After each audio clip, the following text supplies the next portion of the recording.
بكم في فيديو جديد.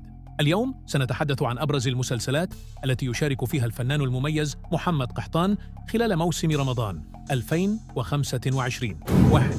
مسلسل دكتور خاص، مسلسل كوميدي بنظام السيت كوم، تم تصويره العام الماضي في مدينة المخا.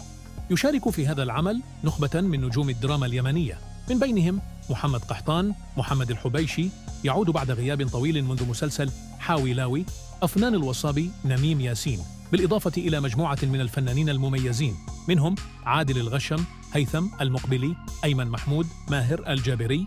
المسلسل من إخراج المبدع سيف الدين الوافي، وسيعرض على قناة الجمهورية.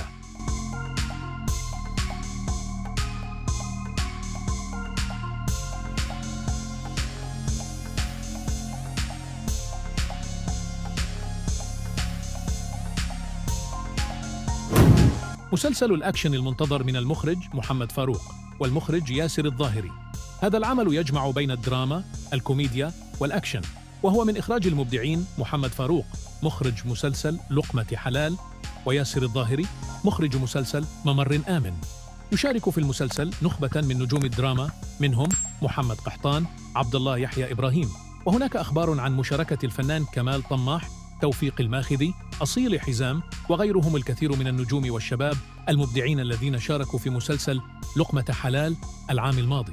المسلسل سيعرض على قناة المهرية خلال رمضان 2025 حتى الآن.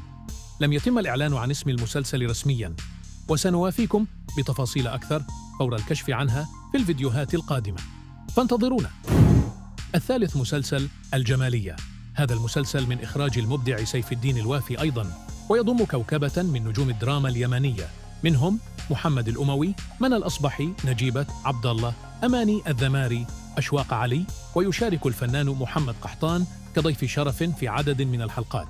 تم تصوير المسلسل في محافظة تعز، وهو عمل يترقبه الكثير من عشاق الدراما، وسيعرض على قناة يمن شباب الفضائية. رضا والنعيم، أعزائي المشاهدين وحبايبي، أنا الآن في آخر يوم في تصوير مسلسل الجمالية.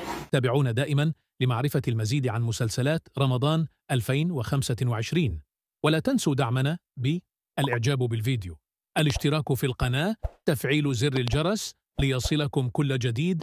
نلتقيكم قريبا في فيديو قادم. دمتم في أمان الله. إذا